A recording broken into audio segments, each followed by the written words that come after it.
All right, everyone. Hello and welcome into a very busy beginning of the weekend for the NFC North division. We've got a lot to talk about. Just a lot of things happened today here in the last 8 hours, if you will. And it's wild. So we have speculation that the Green Bay Packers could be moving on from Aaron Rodgers as he meets with the brass from the New York Jets. Nothing final on that. We don't know which way that's going to go. We've got the Minnesota Vikings making two very significant transactions today where they cut some people from their roster. One of them kind of obvious, Adam Thielen. One of them I didn't really see coming in Cam Dantzler. We'll talk about both of those. And then the Chicago Bears, which is where we will begin this video, just because I want to get this out of the way in the beginning. Thought that they were going to trade down. Didn't think that they were going to go all the way to 9th. Initially, I thought maybe they would go from like 1 to 4 and then maybe 4 to 7 or 4 to 9. But no, they decided to get an absolute haul from the Carolina Panthers, going all the way to number 9. They got DJ Moore, this year's first rounder, next year's first rounder, and then a second round pick in 2025, if I remember correctly. So that's fantastic. And what makes it even better is that DJ Moore's contract is very team friendly going forward. They've got 3 years of team control for him in Chicago, and he gets cheaper by the year. I believe this year he'll be $20 million against the cap, and the next season will be 16, and the following season will be 16, if I remember what I read online about his current contract specifics correctly. So that brings DJ Moore to the NFC North, a little bit of help for Justin Fields. I'm kind of excited that the Bears are not going to end up with Jalen Carter or Will Anderson. If I could just kind of throw that out there into the universe, I was very, very worried about them getting very good on defense, especially in the front seven. They could still wind up with one of those players, and they're going to get a very good player in the NFL draft at number 9 overall if they stay there.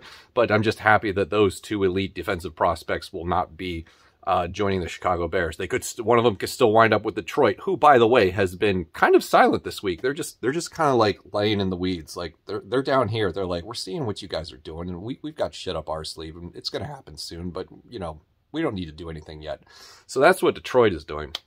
Yeah, I think that the Bears will trade down. Having traded down, will probably select an offensive tackle, because I think they're going to actually try to build around Justin Fields this year instead of running out who knows what at wide receiver and get him some protection on the offensive line. So maybe he doesn't have to run so much. So Chicago Bears, that's a fantastic trade for them. I think they win that without question. The Panthers, it depends on who they take with that number 1 overall pick. Now, obviously, and I hope, you know, this is me hoping that they have clearly identified who they traded up to go get, and this isn't going to be a thing over the next month, the next month and a half, where we have to listen to stories be like, well, they don't know, they have no idea. You better know, having done this. So I think the only way that this could look foolish is if they draft Will Levis. I think C.J. Stroud, Bryce Young, and Anthony Richardson are all 3 safe picks where they will face the minimal amount of scrutiny and criticism for having made that selection. Because whatever quarterback they take is going to cost them a lot because of what they've done. And they now have a very depleted roster on offense. They don't have very many skill position players left. I like Terrace Marshall. I think he's pretty good.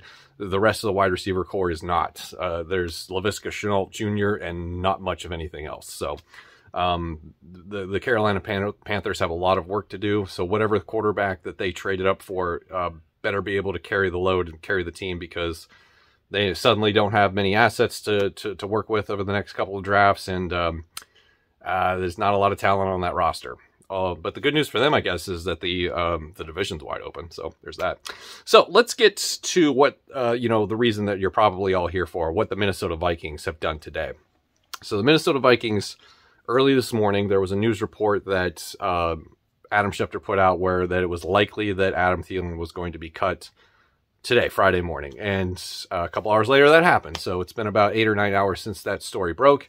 Adam Thielen is no longer a member of the Minnesota Vikings. He has been released, and it's kind of one of those situations where, it's a double-edged sword, because you're sad about it, because he's been a player for his entire career with the Minnesota Vikings. He came up probably the hardest way imaginable, being a walk-on special teams player, breaking into the offensive lineup, getting his snaps, and eventually becoming a Pro Bowler and having some very good, solid seasons, making some huge, important catches during his tenure while wearing a Vikings jersey. And I think everybody was hoping that he would be able to stay here and play his career just with the Minnesota Vikings. But Father Time is undefeated.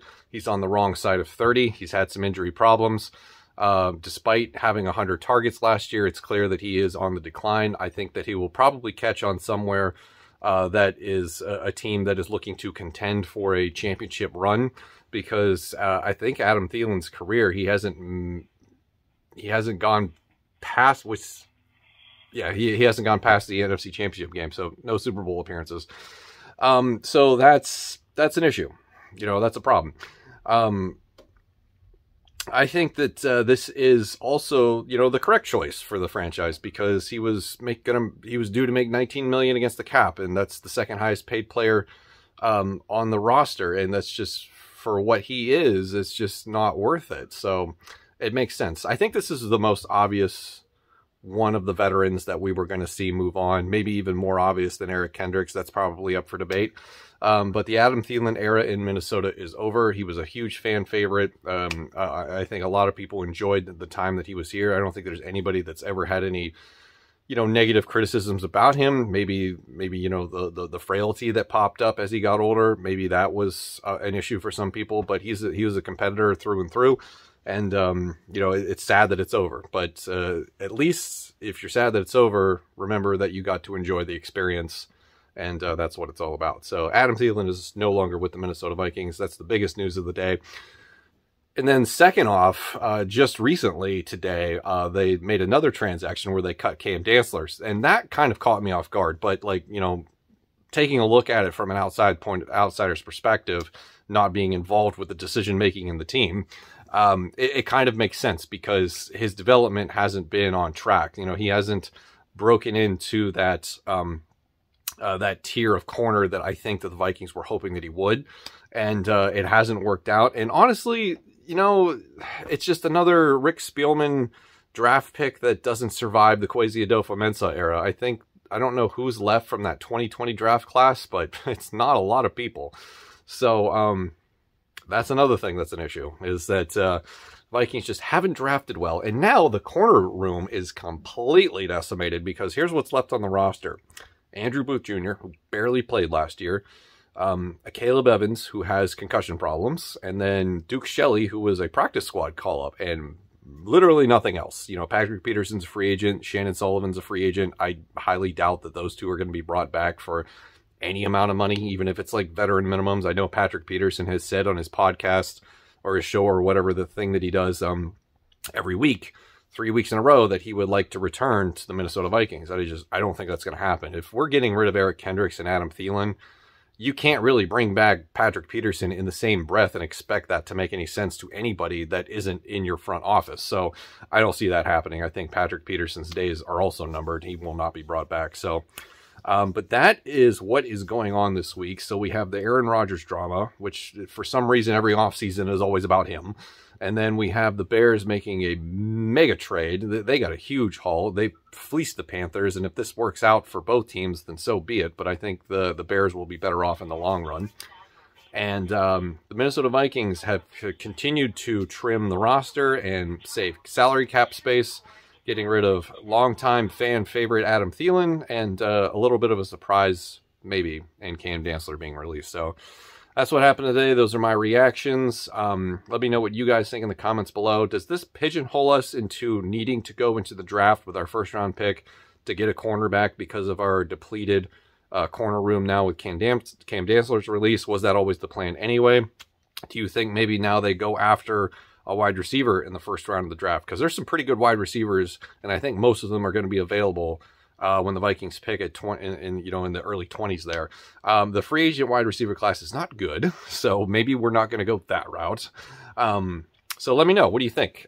Given the news of the day, give me your reactions to the Bears trade, anything that you want to discuss. Let's do it in the comments. Thank you for watching. Have a good day.